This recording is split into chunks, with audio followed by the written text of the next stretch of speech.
Now, the Three Martini Lunch with Greg Corombos and Jim Garrity. And welcome, everyone, to the Thursday edition of the Three Martini Lunch, along with Jim Garrity of National Review. I'm Greg Corombos of Radio America. We have good, bad, and crazy martinis for conservatives today. And, Jim, it was just yesterday we were wondering if we'd get to split the $20 million salary over at the Fox News Channel for the 9 o'clock slot. Apparently not going to happen. Tucker Carlson's been moved to 9 o'clock. Good for him. He's had very good ratings since taking over the 7 o'clock slot. But he's also featured here in our first Good Martini, or only Good Martini for the day. He was speaking with Arkansas Senator Tom Cotton. They were talking about the sanctions that President Obama imposed on Russia. Cotton actually thought that should have happened a long time ago due to Russian aggression in a number of different ways that President Obama simply refused to respond to, including Ukraine and other areas over the past 8 years. But then Carlson wanted to know whether the sanctions were a good idea, given the fact that we are apparently allies with the Russians when it comes to stopping radical Islam, and Cotton was having none of it. Aren't we basically on the same side as the Russians on the question of Islamic terror? It doesn't mean ignoring or excusing their awful behavior, but doesn't that outweigh that behavior?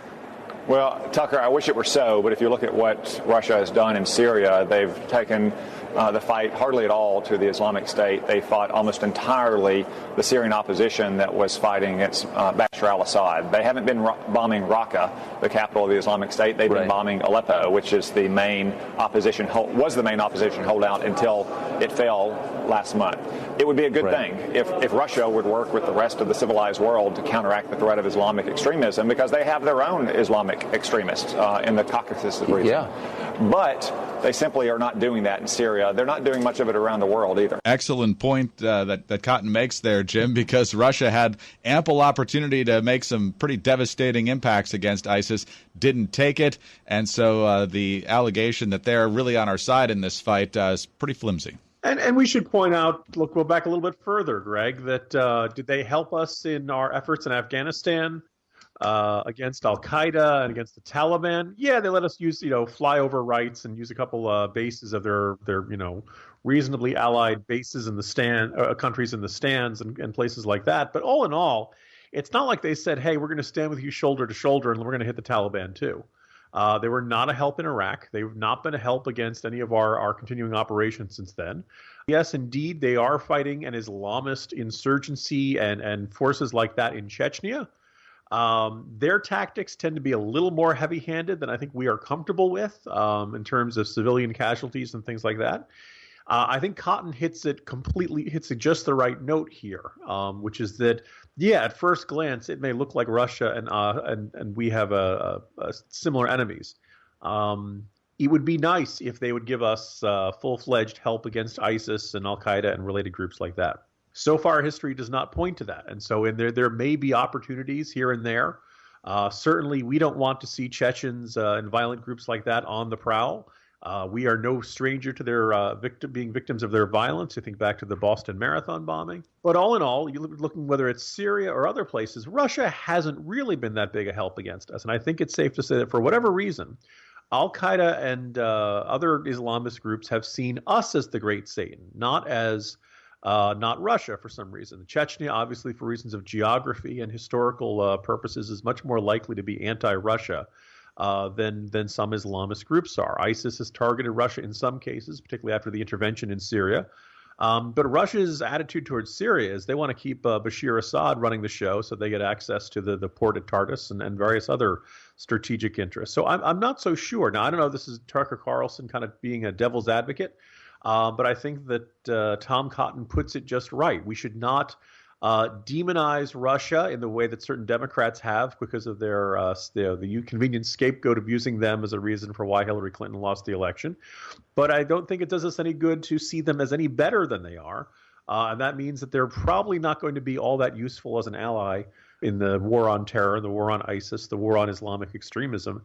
And good for Cotton for pointing that out. And hopefully that will be the dominant thinking in the years to come, instead of this way too generous assessment that we tend to hear from Donald Trump too often. Yeah, absolutely right. And of course, the Russians played a key role in Iran's construction of their nuclear program and running interference for them at the UN. So when you talk about who they're friends with and who they're not friends with, it's a pretty mixed bag, and in some cases, it's a pretty ugly bag. So on to the bad martini today, Jim, and this it comes to us courtesy of your analysis at the Morning Jolt after reading a column from Melinda Henneberger in USA Today. Basically, it focuses on the case of Dylann Roof. For those who don't remember Dylann Roof, he is the guy who in 2015 shot up the African-American church in Charleston, South Carolina, killing all but one person. During the trial, he represented himself. It's clear that he did it. It's clear that he doesn't regret it. That enough during the sentencing phase should be enough to warrant an execution, particularly since he was deemed competent to stand trial. But that's not good enough for Melinda Henneberger and others. As you point out in the Jolt, she writes things like, questions raised by the case touch on a tangle of intractable issues: race and rage, guns and mental illness, what constitutes terrorism, and what we can do about self-radicalization on the internet. Yet the racism that Roof spewed seems to have eclipsed all other considerations. As a result, many who generally agree with me that capital punishment is in all cases wrong are silent now. She also is upset that jurors won't even have to try and sort out where free will ends and compulsion begins. The judge in the case kept them from hearing the evidence of mental illness, and they will never hear it now because Roof intends to represent himself during the punishment phase of the trial. And then you also point out that Kathleen Parker is going into Roof's difficult childhood and explaining why he probably should not be put to death. Jim, I like your follow-up sentence to that. I don't care. Yeah, you can think of me as Tommy Lee Jones in The Fugitive at that moment. Look, there are certain people I have great respect for who have a blanket opposition to the death penalty in all cases and circumstances. Certainly great Catholic thinkers, folks who very much believe the state should never be involved in taking anybody's life. I respect these people. I just see the world pretty distinctly differently that way, because that means you end up in a circumstance where, well, we really shouldn't execute Osama bin Laden. We really shouldn't execute Timothy McVeigh. We really shouldn't execute, if you could go back, the old saying, if you could go back in time, never mind killing Hitler as a child, if we had somehow captured Hitler, that it would be morally wrong to kill him. And my complicated, nuanced, sophisticated response to that, Greg, is nope. No, it's perfectly fine. Perfectly fine to kill somebody like that. I don't see that. But I really get irked when people say, well, that makes us no better than them. No. Executing someone who has killed lots and lots of people is not the same of doing what any of these people did, whether it's parking a truck bomb next to a daycare center like McVeigh, or the horrors of bin Laden, Zarnev, who put his bomb next to a child at the Boston Marathon bombing. Or in the case of Roof, I mean, you know, he walked around executing each one of these people one by one. And this whole, I really don't like this idea of, oh, well, he might be crazy. Well, wait a second. He went around saying, I'm going to give you something to pray about. You quote, you all want something to pray about? I'll give you something to pray about. You know, Greg, that certainly seems like he understands the consequences of his actions, right? And the whole idea of the insanity plea and the idea that you're not mentally cognizant is, well, you didn't know that pulling the trigger is going to kill somebody. But in this case, I think it's pretty clear that he did. And he did it deliberately. He killed an 87-year-old church choir member. There was a 5-year-old girl in the church Bible study room at that time. You know, if that doesn't get you the electric chair, I don't know what does. And so and there's some people that say, no, that nothing does. There's nothing you can do to make the execution justified, and I just don't see it. But I really don't like this. Mark Helgenberger and all these other folks are trying to drag. Oh, why? What was going on inside his head? It's so complicated. I don't care what was going on inside his head. I don't care if he's like the son of Sam and he thinks his dog is telling him to do it. I don't care if he's doing it because he's racist. I don't care if he's doing it because he's got anger. The end result is the same. And so to me, the argument of the death penalty, whether you want to say it's a deterrent or just punishment, look, if you kill lots of people, we as a system of laws will execute you. And my closing point in the jolt here is that look, God forbid none of our listeners ever get murdered. Thankfully, it's relatively rare, all things considered.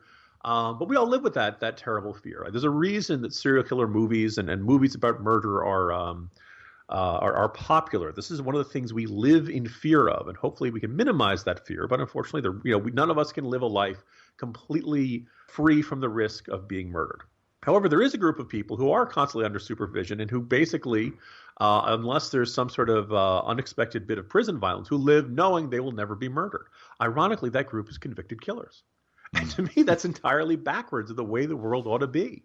The innocent should be protected, and the people who have committed heinous crimes are the ones who should be facing death. So that's where I see it. I thankfully, it looks like this is a relatively small perspective, but you want to talk, maybe a good segue to our next Martini. I find in media circles, blanket opposition to the death penalty in all cases is pretty common. I'd say more than half of the people you could qualify as the elites oppose the death penalty in all cases. As we all know from polling, it's a significant majority of Americans support the death penalty, particularly in cases like that. And one of the things I find really interesting is I like to point back to the polling numbers on Timothy McVeigh back in 2001. More than half of all self-identified death penalty opponents said they wanted to see Timothy McVeigh die. I think people have a nuanced position on these sorts of things. I used to think it was hypocrisy, and now I kind of come around to it. It's like, okay, there are certain crimes we just find so terrible, we accept the death penalty in that case. And so for the folks who I don't think there's any point in muddying the waters about Dylann Roof and his psychology. In the end, he made the decision to kill these people, and he has to pay the ultimate price. Wow. All right, let's move on to a similar topic, but a much more lighthearted one, I think. Certainly less gravity involved, but it's still quite telling. Earlier this week, a guy named John Ekdahl, who some folks know from founding Decision Desk HQ, that's connected to Ace of Spades. If you have no idea what I'm talking about, don't worry about it. It's not critical to this particular conversation. But we're going to quote your colleague at National Review, Kevin Williamson, here. John Ekdahl set off an amusing storm on Twitter by noting that the three best-selling vehicles in the United States are pickup trucks, and asking journalists the seemingly anodyne question of whether they personally know anybody who owns one. The responses were predictable. The sort of smug progressives who are proud of their smugness scoff that pickups, pollution-belching penis supplements for toothless red state bubbas are found mainly in the sort of communities where they'd never deign to set foot. The sort of smug progressive who are ashamed of their smugness protested that it's a silly question, which it is, that's part of the point, and made strained connections with pickup-owning childhood friends. Back home, conservatives mainly said, har har, stupid liberal elites. And he goes on to say it's actually probably a little bit of blame in both directions here because we tend to stay connected to people who are already like us. So, Jim, it is an interesting question. It's kind of one that's designed to get kind of a response and a rise out of people who he asked the question to. But the immediate smugness and offensiveness is telling. Yeah, put it this way, I myself, I think off the top of my head, I haven't completed the full automated survey of all of my friends. I think I only know one person who owns a pickup truck. And so as a result of that, I'm on the lower end of that. But to me, the more interesting measuring stick, besides the instinctive, how dare you ask this question, the furious reaction that Ekdahl's question got. And people really flipping out at the implication that they live in a cultural bubble because they don't know someone who drives a pickup truck. To me, it's not having a friend who owns a pickup truck. The bigger question is, do you have curiosity about this demographic, or do you just kind of dismiss them as flyover country in the red states and these ignorant hicks and something like that? The heart of journalism is curiosity, right? No one has universal life experience. No one has an experience of your life, which is going to encompass every aspect of American life or societal life. And to kind of preview a piece that I'm working on this for National Review Online, every listener to this podcast is a minority in unexpected ways. For example, Greg, I looked this up. More than half of Americans have not traveled on an airplane in the past year. 55%. So if you travel on an airplane in the past year, you're in the minority. If you have more than $1,000 in your savings account, you are in a very small minority. About 70% of Americans have less than $100,000. Wow. 34% of Americans have no savings at all. All right. So for perspective, if you live the life of a white-collar professional, you are very much in that. Now, this doesn't mean you're automatically wrong about everything. It doesn't mean that your opinion's less valid. It just means when you're looking at the country as a whole, you should recognize there are a lot of people who have completely different life experiences from you. And the result of that, their perspective is going to be different.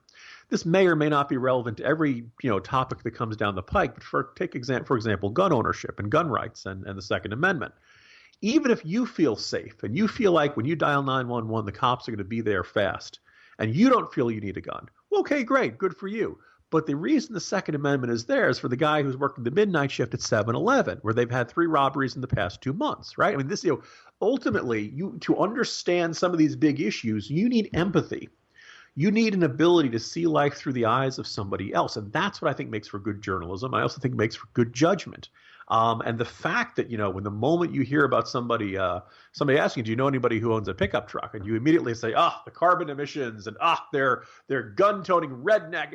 The moment you have that kind of a reaction, you're just demonstrating you cannot understand the experience of somebody who lives differently than you. And the fascinating thing is that the media is very good about this, about saying, you should understand the experiences of African Americans before judging them as a group. You should understand the experiences of the disabled or senior citizens. We understand and we were capable of empathy towards certain groups, but certain outgroups were not. And obviously Southerners are one of them. Rural people are one of them. Gun owners are one of them. Evangelical Christians or even Christians of all stripes.